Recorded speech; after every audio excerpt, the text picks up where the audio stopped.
bonjour. J'accueille aujourd'hui, pour la deuxième fois en l'espace de quelques mois, M. Mansour Kaba, je devrais dire plutôt M. le ministre Mansour Kaba, car vous avez été ministre en Guinée, et vous étiez venu pour nous parler de votre ouvrage, Les mémoires d'un ingénieur africain engagé.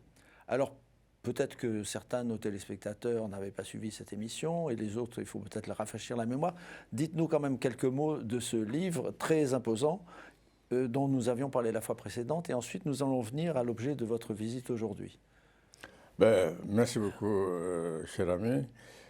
D'abord, on est au début de l'année. Je vous présente mes meilleurs voeux à toute l'équipe pour l'année 2022. Et j'étais vraiment très heureux d'avoir la première émission que nous avons eue en décembre dernier. Et sur le livre, c'est un livre de mémoire. Vous savez, en Afrique, nous avons eu beaucoup on peut dire, de grands hommes. Senghor, Houphouët-Boigny, Sékou Touré, Modibo Keïta, Djibo Bakary, on peut en citer des dizaines, mais qui n'ont jamais écrit de mémoire. C'est-à-dire que la jeunesse d'aujourd'hui ne sait pas comment était la politique dans les années 1940, 1950, 1960, 70. Ça fait que beaucoup d'amis m'ont dit, y compris mes enfants, mon ami, tu as fait beaucoup de choses, tu as vu beaucoup de choses, tu es allé un peu partout dans le monde. Écris tes mémoires pour la postérité. Si les autres ont besoin de savoir ce que tu as fait, comment tu as fait, quels ont été tes problèmes. Parce que ça permet aux autres aussi de se référer à ça pour s'organiser. C'est comme ça que l'histoire se fait. Parce que vous étiez non seulement ingénieur, mais aussi engagé dans la politique. Exactement. Voilà. J'avais ces deux profils, ce qui fait que c'était un profil vraiment intéressant. J'ai vécu les deux. Tout petit, tout jeune, j'avais un grand frère qui était le deuxième homme après Sékou Touré dans le syndicat. Donc j'ai connu la Guinée des années 50.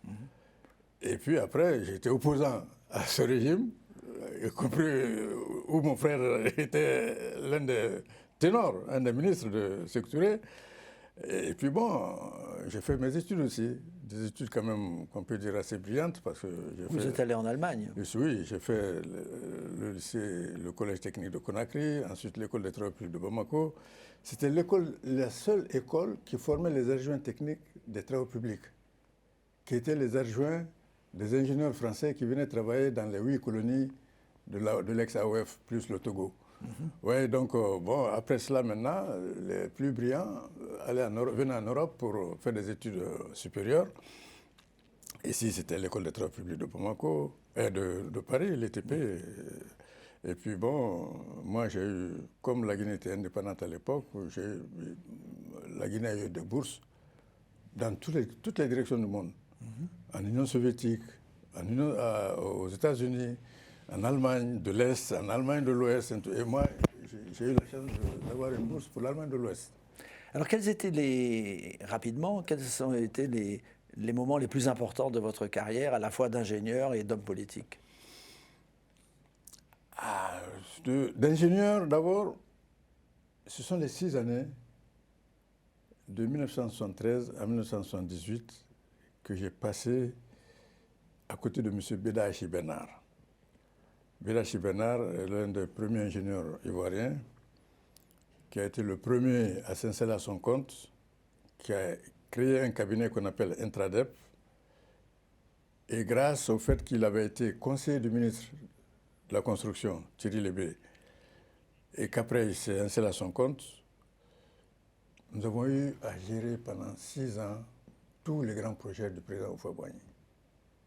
Ce qui fait qu'en matière de référence technique, j'ai réuni en 6 ans plus de 20 ans d'expérience d'un ingénieur. Et ça uniquement en Côte d'Ivoire. Quels exemples de grands projets, par exemple? Les grands projets, c'est nous qui avons créé le quartier Yopougon. Par la CETU, la Société d'équipement des terrains urbains, dirigée par Sékou Koulibaly à l'époque. Nous avons créé une ville nouvelle sur 181 hectares. Oui, une ville nouvelle. Énorme, ouais. Et aujourd'hui, c'est la plus grande commune de Côte d'Ivoire. La commune la plus peuplée de Côte d'Ivoire, c'est nous qui l'avons créée. Ensuite, vous avez en face du camp militaire, la base militaire française à Abidjan, le quartier, un nouveau quartier, bon, il y a 40 ans, hein, c'était un nouveau quartier, pas aujourd'hui. Ce quartier-là, c'est nous qui l'avons créé aussi, le centre urbain de Port-Boué. Nous l'avons créé, la ZUB d'Abou-Bougar, nous avons créé des grandes cités, nous avons construit aussi des tours, Alpha 2000, c'est une tour de 25 étages, à Abidjan, en plein centre de la ville d'Abidjan. Et ensuite, nous avons initié, mon patron, avec le président Houphouët-Boigny, ont initié la cité administrative. Oui. La cité administrative où il y a 5 tours. 2 tours de 2 étages, 23 étages jusqu'à 40 étages. C'est nous qui avons déblayé le terrain parce qu'il y avait là-bas la prison civile. Et mon patron a expliqué au président Houphouët-Boigny qu'on ne peut pas avoir une prison civile au plateau, dans le quartier des affaires. Donc nous avons construit la prison actuelle, qu'on appelle la MACA, mais à l'époque c'est le centre de rééducation, parce qu'on ne peut pas financer une prison. On a fait le centre urbain de la forêt du Banco. Nous avons créé donc une nouvelle prison là-bas. Nous avons déménagé les prisonniers de l'ancienne prison du plateau. Et nous avons démoli l'ancienne prison pour construire les tours. Il y a 5 tours. Donc une intense activité d'ingénieur et parallèlement donc votre activité politique. Alors dites-nous en quelques mots comment les choses se sont passées. Mais, vous savez, c'est une expérience extraordinaire parce que le jour, je cherche ces grands projets, mais la nuit, on ne me voit pas dans les grands restaurants des grands cadres. Je suis dans les quartiers populaires pour organiser les jeunes Guinéens. Je passais mes nuits dans les restaurants où on mangeait le plat de riz à 100 francs, avec 25 francs de viande. Vous comprenez? C'était mes correspondants, c'était mes amis, c'était mes relations. J'étais dans les quartiers populaires, à Trècheville, à Port-Boué, à Yopougon. Contre le régime en place? Contre le régime. Préparer les jeunes pour leur retour en Guinée, parce que nous sommes partis spécialement pour ça. Nous avons été un grand frère me l'a dit après, Ibrahima Baba Kake, dont vous avez entendu parler certainement, qui était journaliste, qui était historien et journaliste, Mémoire d'un continent sur RFI. C'est lui qui a animé cette émission. Il me dit un jour, Mansour, tu sais, lorsqu'on nous a demandé d'aller, Siraju Diallo et moi, Siraju était à Jeune Afrique, on vous a sacrifié.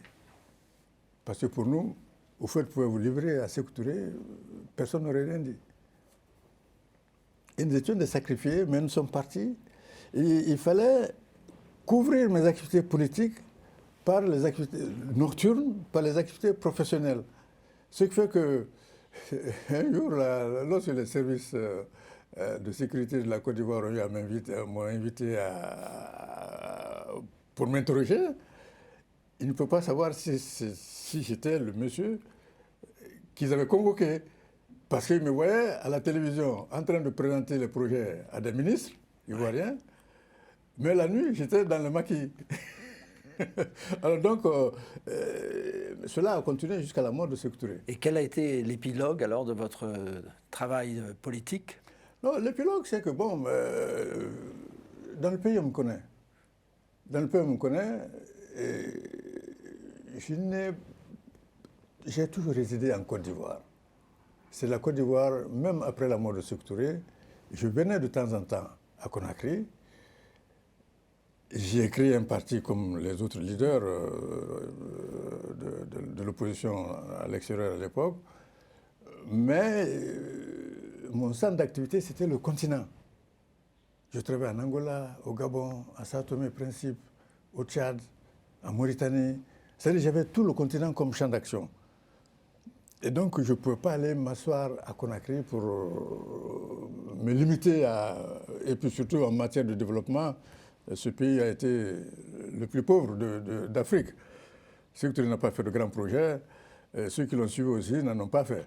Donc, moi, mon travail, c'est les grands projets. Au Gabon, j'ai fait 23 écoles primaires.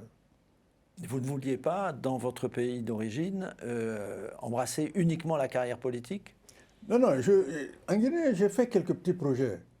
Oui. Quelques projets pas aussi significatifs que ceux de Côte d'Ivoire ou du Gabon ou d'Angola. Mais j'ai quelques activités là-bas et j'ai mis mon bureau là-bas aussi. Et puis vous savez qu'en 2010, il y a eu la crise ivoirienne. Avec la crise ivoirienne, j'ai transféré le siège de mon bureau d'études Trans-African Services International à Conakry. Et jusqu'ici, le siège est à Conakry maintenant.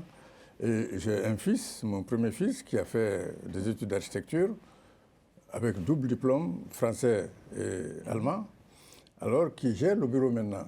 Moi, à 82 ans, je suis l'éminence grise. Mais vous avez été ministre en Oui, Guinée. oui, j'ai été ministre parce qu'on me connaît. Je n'étais pas en Guinée lorsqu'on m'a nommé ministre. J'étais en Guinée équatoriale. Parce que je voudrais dire deux mots sur ce pays. Parce qu'il y a un grand malentendu sur la Guinée équatoriale, mon ami. C'est le seul pays d'Afrique dont le président s'implique réellement dans les projets qui sont réalisés dans son pays. Le seul, parce que je connais toute l'Afrique. Les gens ne le savent pas. On se réfère toujours aux affaires de son fils. Oui, Théodorin. Teodorino, pour juger le pays, pour juger le régime. Je ne connais pas un seul régime africain, un seul président africain qui connaît sur le bout des doigts l'état d'avancement de tous les projets dans son pays. Dans ce pays, le président Obiang Nguema, il paye les entreprises, y compris Bouygues, Vinci, toutes les grosses boîtes françaises qui sont là-bas, 2 fois par an. Mais quand il paye, vous ne pouvez pas corrompre quelqu'un pour être payé. La corruption, c'est peut-être avant, pour l'acquisition du projet. Ça, je ne peux rien dire. Mais pour le paiement des honoraires, mon ami, le président est la seule personne qui décide de combien on vous paye. Tous les 6 mois. Vous faites vos travaux, vous donnez les factures au directeur de Géoprojectos. Géoprojectos, c'est le bureau d'études nationales. Le directeur du projet garde les factures jusqu'à ce que le président l'appelle un jour et dit « Bon, mon ami, viens avec toutes ces factures. » Mais avant de voir ces factures, il a été sur chaque chantier des contrats de l'État de Guinée équatoriale. Il connaît. Et alors, ce sont les deux qui discutent. Aucune entreprise ne peut dire « J'ai corrompu le président Obiang Nguema pour avoir un projet, je l'ai corrompu pour mon paiement. » Ce n'est pas possible. Ce sont les deux qui s'asseyent. Vous prenez telle entreprise, A, un contrat de 2 milliards, ils ont fait 500 millions maintenant, mais moi, j'ai vu le chantier, ce n'est pas 500 millions, c'est 450 millions. Ah, il s'y connaît? Je vous dis, c'est le seul président africain au monde que je connais qui s'implique aussi bien dans le travail, dans les travaux, dans les projets de ce pays. Mais alors, il dit le montant. Et dès qu'il dit le montant, il signe l'ordre de virement. Et le monsieur amène ça à la Banque centrale pour le paiement.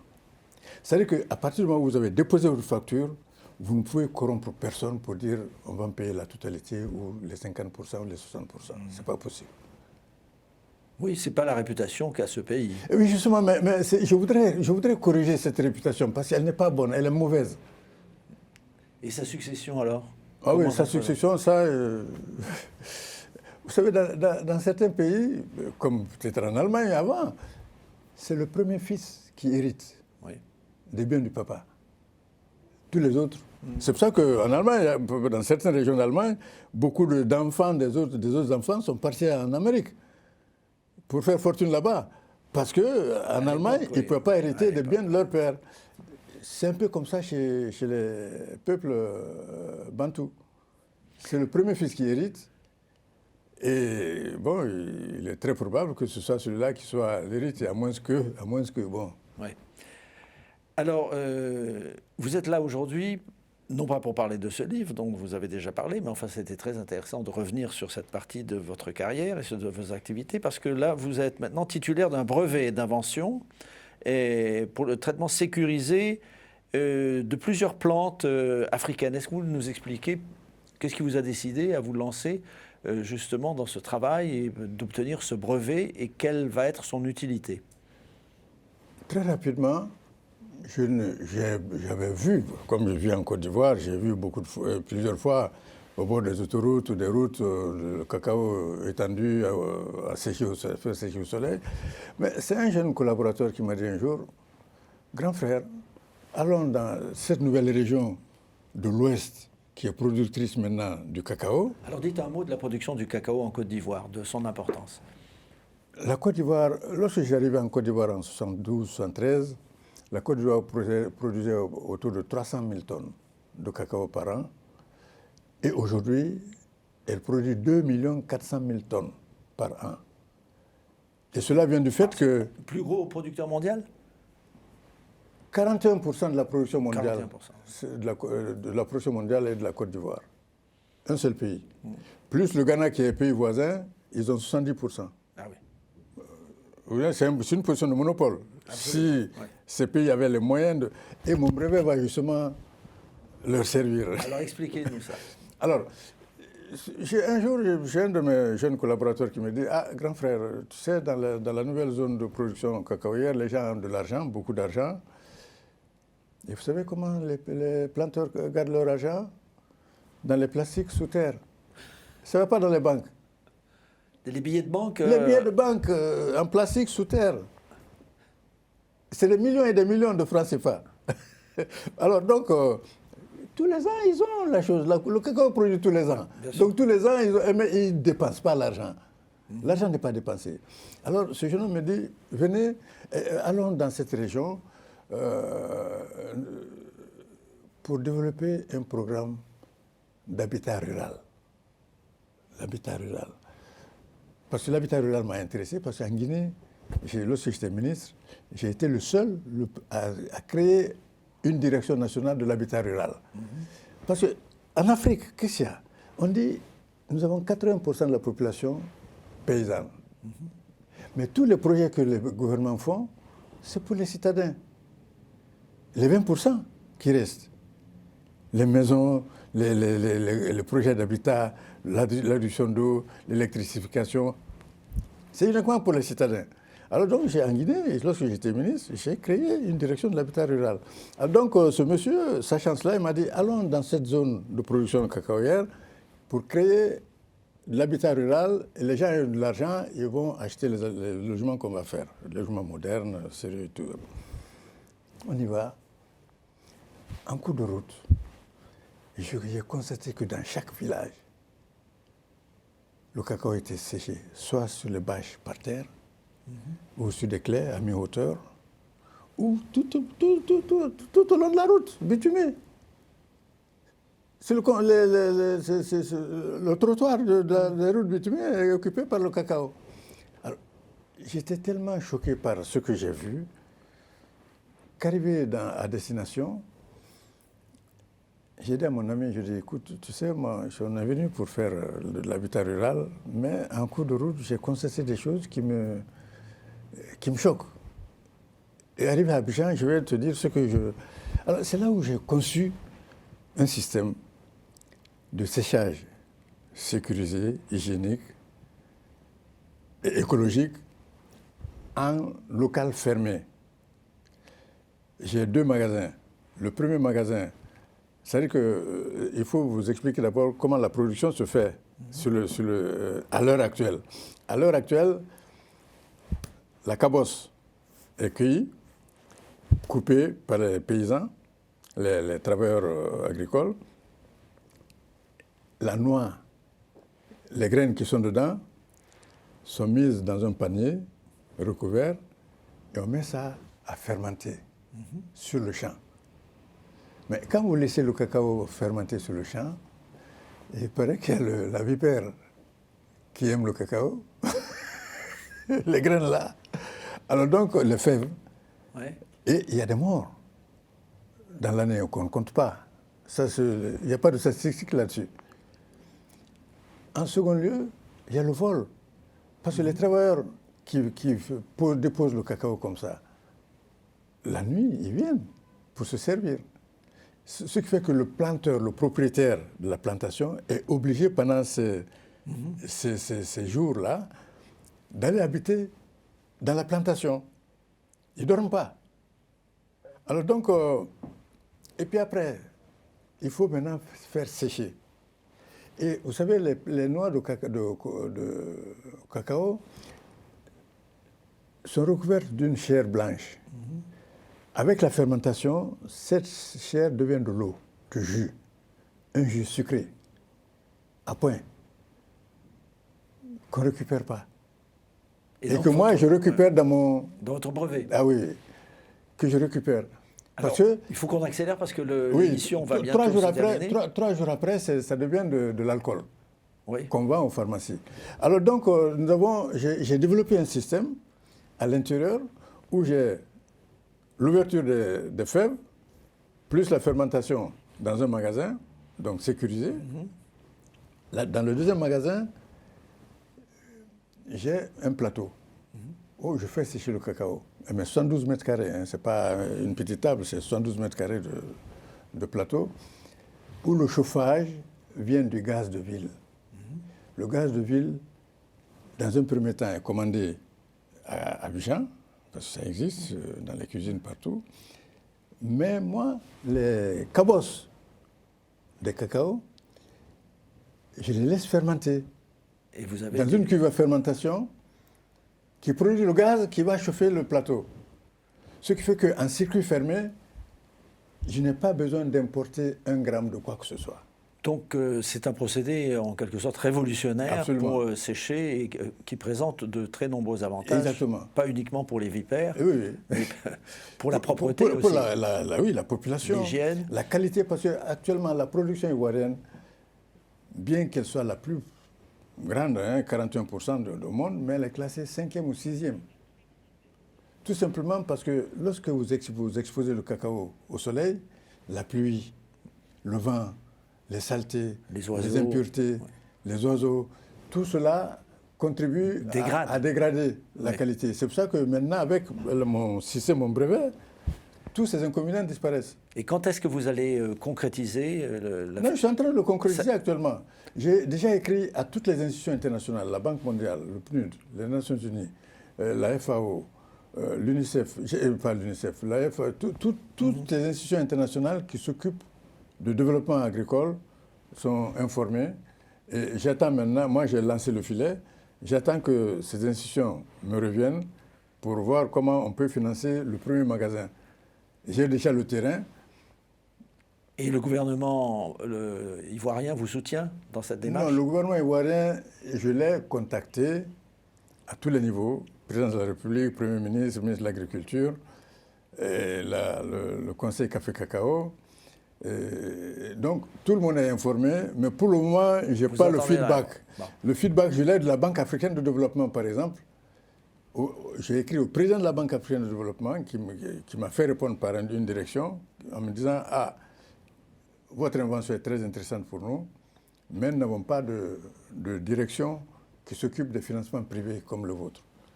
Écrivez au ministre de l'économie et des finances de la Côte d'Ivoire, le ministre va nous contacter et en ce moment, on fera le projet. » C'est un projet en devenir, parce que là, nous arrivons à la fin de cette émission. Et je pense que nous serons très heureux de suivre l'évolution de votre projet. Et je vous serai donc reconnaissant de nous tenir informés de l'évolution de cette affaire. Cher ami, je suis à votre disposition et je vous informerai de l'évolution de Merci beaucoup, Mansour Kaba, Monsieur le Ministre, d'avoir accepté de venir dans cette émission. Merci à vous de l'avoir suivi et à bientôt.